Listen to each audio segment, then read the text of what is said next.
नमस्कार दोस्तों, आदित्य क्लासेस में आपका स्वागत है। आज जो है हम नंबर सिस्टम यानी 9th क्लास का जो पहला चैप्टर है उसके बारे में अध्ययन करेंगे। तो नंबर सिस्टम यानी संख्या पद्धति क्या है उसके बारे में हम लोग अध्ययन करेंगे। तो चलिए स्टार्ट करते हैं। तो सपोज करिए कि एक संख्या रेखा यानी नंबर लाइन है, ठीक है।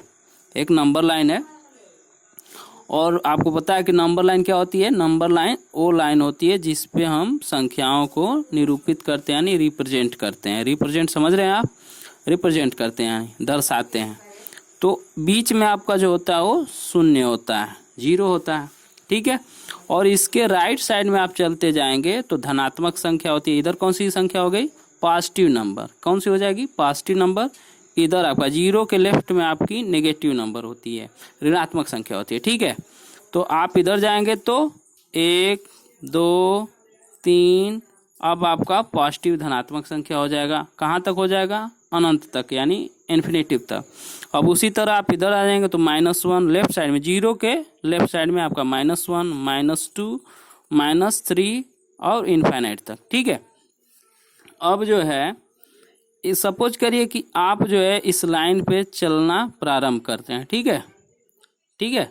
आप चलना प्रारंभ करते हैं और आप शून्य से शुरू करते हैं यानी जीरो से आप शुरू करते हैं और कुछ नंबर आप कलेक्ट करना शुरू करते हैं यानी उसको उठाकर आप एक बोरे में टोकरी में रखना शुरू करते हैं और आप यहाँ से चलना शुरू कर दिए। और आप कौन सी संख्याएं कलेक्ट कर रहे हैं, इकट्ठा कर रहे हैं। मान लीजिए सपोज करिए कोई इकट्ठा कर रहा है आपका, जैसे सपोज करिए कि आप कौन सा इकट्ठा कर रहे हैं, 1 2 3 4 5, ये इन्फिनिट तक नंबर जो है आप कलेक्ट कर रहे हैं एक बोरे में। तो 1 2 3 4 5 ये अनंत तक आप काउंट करते जाएंगे तो इसको हम बोलते हैं नेचुरल नंबर। कौन सा नंबर, नेचुरल नंबर। कौन सा नंबर, नेचुरल यानी प्राकृतिक संख्या। ये कौन सी संख्या हो जाएगी, प्राकृतिक संख्या। 1 2 3 4 5 से लेकर इन्फिनिट तक। अब सपोज करिए कि आप जो है वहां से घूमते हैं और शून्य को कलेक्ट कर लेते हैं। किसको, शून्य को। तो नेचुरल नंबर यानी ये जो प्राकृतिक संख्या हो गई, इसमें अगर शून्य मिला दिया जाए यानी 0 1 2 3 4 इन्फिनिट, ठीक है, यानी अनंत तक जाते हैं तो इसे हम बोलते हैं होल नंबर। होल नंबर यानी पूर्ण संख्या। क्या इसको बोलेंगे, पूर्ण संख्या। हिंदी में इसको पूर्ण संख्या बोलते हैं और इंग्लिश में इसको होल नंबर बोलते हैं। अब इसमें दोनों में क्या है देखिए, इसको n से दिखाते हैं नेचुरल नंबर को, इसको हम दिखाते हैं w से, ठीक है, रिप्रेजेंट करते हैं। तो इन दोनों में अंतर क्या है, बस जीरो का। अगर प्राकृतिक संख्या में शून्य जोड़ दिया जाए यानी इंक्लूड कर लिया जाए तो वह होल नंबर हो जाता है। यानी होल नंबर जो है नेचुरल नंबर से बस शून्य से बड़ी है। अब आगे हम लोग चलेंगे। अगर आप फिर से इधर आगे बढ़ते जाएं और माइनस वाली जो ऋणात्मक संख्या है उसको आप कलेक्ट करते जाइए तो अब इसको भी मिला लीजिए, इसको भी मिला, यानी अब यहाँ से आप -1 -2 -3 अब उसी बोरे में भरते जा रहे हैं, ठीक है। कौन, -1 -2 -3 -4, ठीक है। तो इन सब को -5, ये सारे संख्याएं इन्फिनिट तक आप चले जाइए। इन सब को जब आप मिला देते हैं तो ये हो जाता है कौन सा, इंटीजर। इसको बोलते हैं इंटीजर, इंटीजर्स नंबर यानी पूर्णांक संख्या। एक पूर्ण संख्या होती है, एक पूर्णांक संख्या। अब पूर्णांक संख्या कौन कौन होती है, 2 होती है। एक धनात्मक संख्या भी हो जाएगी और एक ऋणात्मक। 2 प्रकार की होती है पूर्णांक संख्या, एक धनात्मक और एक ऋणात्मक। समझ में आ गया। तो धनात्मक कौन सी हो जाएगी यानी पॉजिटिव नंबर कौन होगी, 1 2 3 4, जो सारे नेचुरल नंबर हैं वो क्या हो जाएंगे, धनात्मक इंटीजर्स। और जो आपका नेगेटिव नंबर्स हैं वो नेगेटिव इंटीजर हो जाएंगे। समझ में आ गया। तो इंटीजर 2 प्रकार के होंगे। तो इंटीजर, कोई पूछेगा कि इंटीजर में कौन कौन संख्याएं आती हैं तो आप कौन कौन बताएंगे, नेचुरल नंबर, होल नंबर और नेगेटिव ऑफ नेचुरल नंबर। देखिए नेगेटिव ऑफ नेचुरल नंबर अगर बोलता है कि इंटीजर में कौन कौन संख्याएं आएंगी, ठीक है।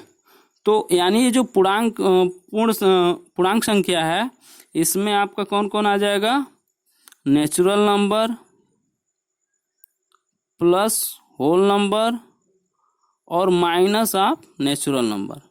समझ में आएगा? ऋण लगा दिए हैं तो नेचुरल नंबर का माइनस यानी ऋणात्मक संख्या, ये पूरा मिला देंगे तो आपका क्या हो जाएगा? क्या हो जाएगा? ये जो है आपका हो जाएगा इंटीजर। ठीक है। तो होल नंबर का मतलब क्या? इसको आप ऐसे होल नंबर के जगह पे आप क्या लिख दीजिए? होल नंबर हो जाएगा आपका 0। ठीक है, 0 1 2 3 4 हो ही जाएगा। अब प्लस नेगेटिव ऑफ यानी whole number plus negative of natural number, यानी नेचुरल नंबर का नकारात्मक संख्या यानी प्राकृतिक संख्या का नेगेटिव ले लेंगे तो आपका हो जाएगा। ठीक है। तो इस तरीके से आप ये सभी होंगे। तो अब आपका इंटीजर हो गया।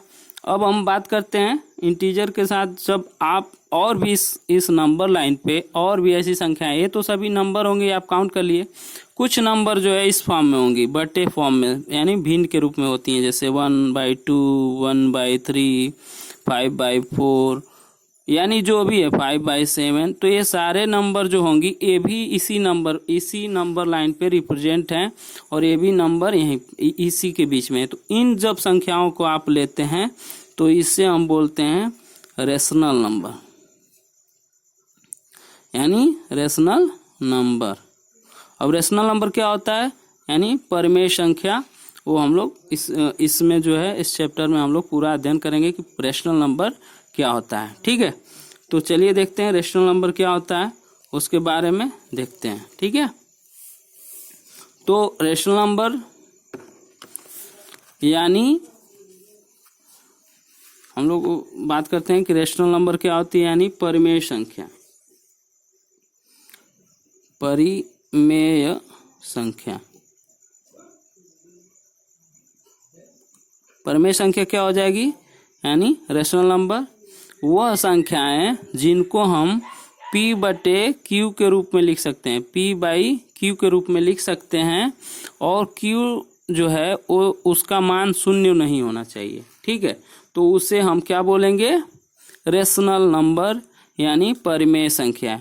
अब इसी तरह इंग्लिश में बोलेंगे कि a number is called a rational number if it can be written in the form P/Q where P and Q are the integer and Q does not equal to 0। यानी समझ में आ रहा है कि a number is called a rational number if it can be written in the form of P/Q where P and Q are the integer and Q does not equal to 0।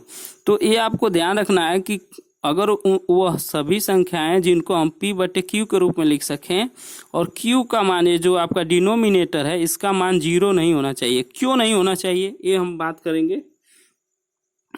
क्योंकि Q का मान यदि हम कहीं भी रख दें, मान लीजिए 2 है, 2/0 कर दें, तो अगर आप इसको डिवाइड करेंगे तो क्या होगा? नॉट डिफाइन हो जाएगा।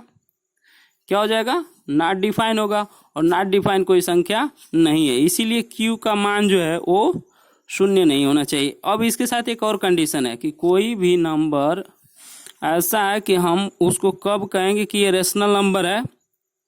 ठीक है।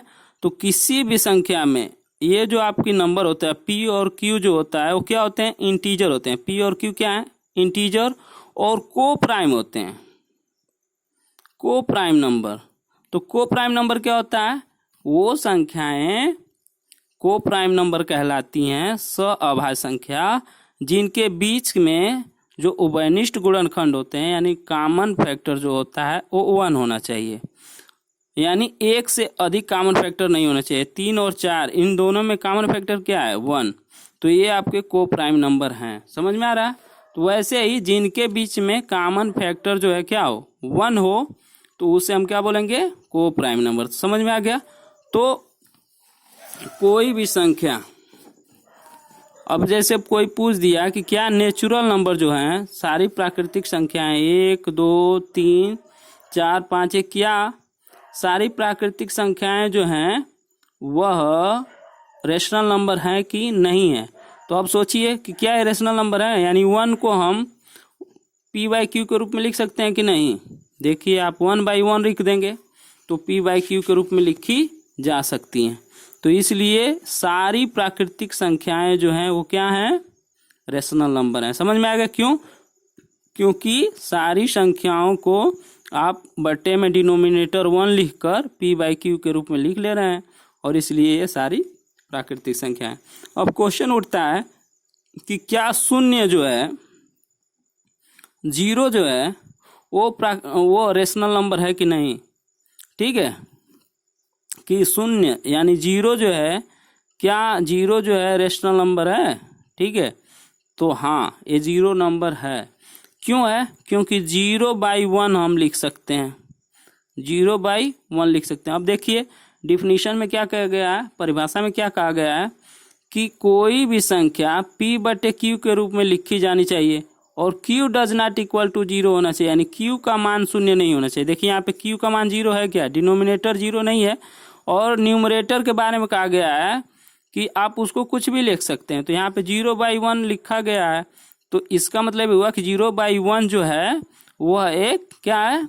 रेशनल नंबर है, यानी 0 एक रेशनल नंबर है, क्योंकि यह जो है it can be written in the form of p/q। ठीक है, तो आपसे जब भी पूछा जाए कि क्या शून्य जो है यानी 0 जो है वो रेशनल नंबर है, तो आप कहिए कि हाँ रेशनल नंबर है। चलिए, तो ये रेशनल नंबर हो गया। अब एक होता है इक्विवेलेंट रेशनल नंबर। एक क्या होता है? Equivalent rational number. तो हम लोग इक्विवेलेंट रेशनल नंबर क्या देख लेते हैं कि इक्विवेलेंट रेशनल नंबर क्या होता है।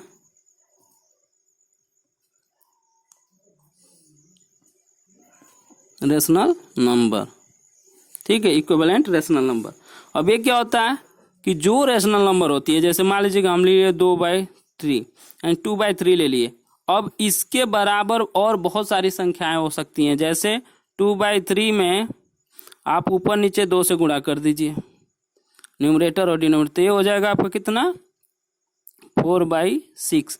तो ये जो है इसी के बराबर है, तो जो संख्या इसके बराबर होगी यानी ये लोवेस्ट फॉर्म में है, ये रेशनल नंबर है। और रेशनल नंबर में जितनी भी संख्याएं आप मल्टीप्लाई करके प्राप्त करेंगे ऊपर नीचे, ठीक है, तो उसे हम बोलेंगे इक्विवेलेंट रेशनल नंबर। यानी अभी कोई बोल दे अब ये आपका, इसमें आपने 3 से मल्टीप्लाई करेंगे तो क्या आ जाएगा ऊपर नीचे? तो 6 हो जाएगा और 9 हो जाएगा।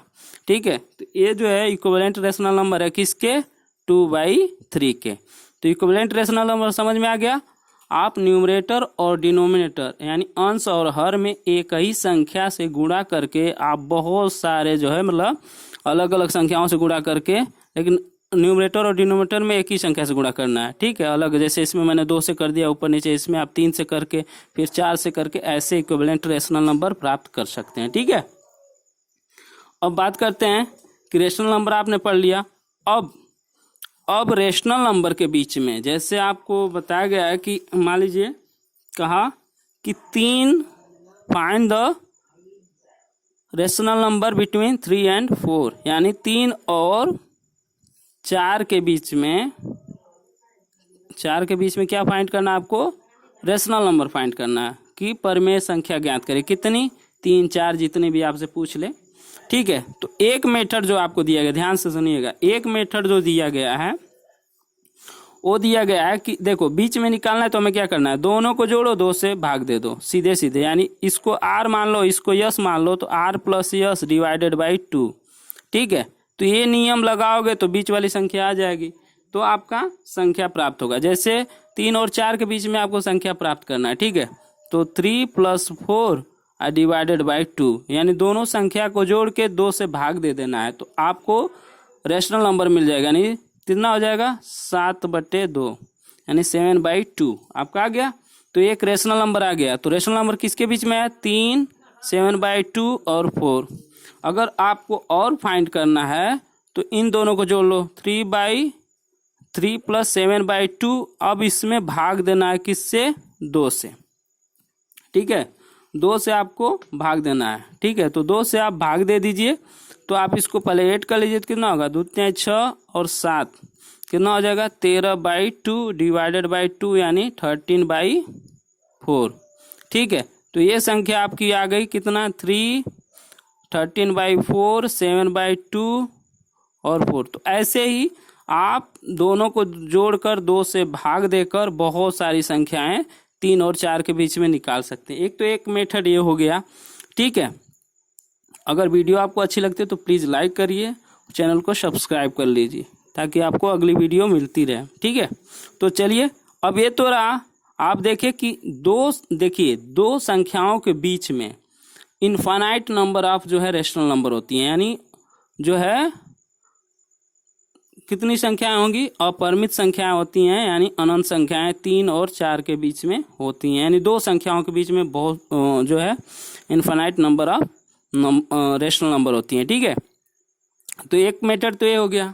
अब एक मेथड ये हो गया कि मान लीजिए कि अब आपसे पूछ दिया कि 3 और 4 के बीच में 5 संख्याएं ज्ञात कीजिए, 5 परिमेय संख्याएं ज्ञात कीजिए, परिमेय संख्या यानी रेशनल नंबर फाइंड करिए, ठीक है, 3 और 4 के। तो देखिए कितना इजी है ये वाला मेथड।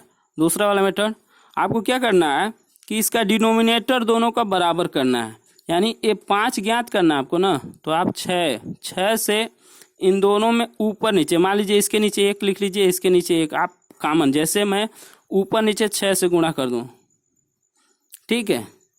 अब देखिए 4 है तो ऊपर 6 और फिर नीचे भी 1 रहेगा, तो 6 से गुणा कर लीजिए, तो ये हो गया 18, हुआ कि नहीं। अब देखिए ये हो गया 18/6, ये हो गया 24/6, हुआ कि नहीं। अब इनके बीच में आप लिख सकते हैं, अब इसको आप देख लीजिए, बढ़ा दीजिए, तो 18/6 और 24/6 के बीच में लिखना है कितनी, 5 संख्या। तो आप लिख लीजिए 19/6, फिर 20/6, 21/6, 22/6, 23/6, 24/6 एंड 18/6। देखिए ये 5 परिमेय संख्या आपको कितना इजी वे ज्ञात हो गया।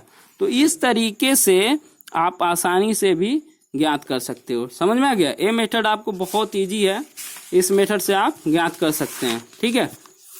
अगर चलिए और भी कोई अगर संख्या है और आपको ज्ञात करना है उसके बीच में, जैसे आपको फ्रैक्शन दे दिया और उसके बीच में आपको फाइंड करना है, तो कैसे फाइंड करेंगे। जैसे मान लीजिए 3/5 दे दिया और कह रहा है 4/5 दे दिया और कह रहा है इनके बीच में 5 संख्याएं ज्ञात करिए, ठीक है, कितनी, 5 संख्याएं।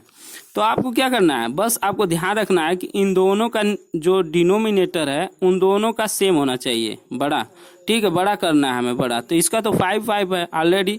अगर हम 3/5 में सेम ऊपर 10 से आप जो संख्या चाहे उससे गुणा कर सकते हो, इसमें भी आप 10 से गुणा कर लो, लेकिन ये नीचे वाला सेम आना चाहिए, डिनोमिनेटर सेम आना चाहिए। 4/5 है, 10 से गुणा करो, 10 से गुणा करो। अब देखो ये हो जाएगा 30/50 और ये आपका हो जाएगा, ये क्या हो जाएगा 40/50। देखो नीचे वाला डिनोमिनेटर जो है ना वो हमेशा सेम आना चाहिए, अगर सेम आएगा तो कोई दिक्कत नहीं है। और मल्टीप्लाई भी ऊपर नीचे सेम से करना है, क्योंकि देखो ये कट के फिर वही संख्या 3/5 हो गया, कोई प्रभाव नहीं पड़ेगा। तो इसलिए आप सेम नंबर से ऊपर नीचे गुणा कर सकते हैं।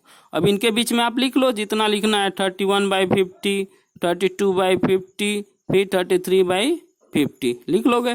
तो ये कितना इजी है, ये मेथड आपको बहुत इजी है, ठीक है। अगर उसी तरह कोई संख्या आपकी है 1/2 है और 1/5 है, अब देखिए ये आपका अलग है कि नहीं, आप देख रहे हो कि डिनोमिनेटर अलग है ना। तो अब इसमें पहले चूज करिए कि कौन सी छोटी संख्या और कौन सी बड़ी संख्या है। तो आपका 1/2 बड़ी संख्या है, तो आप पहले 1/5 लिख लीजिए और 1/2 लिख लीजिए।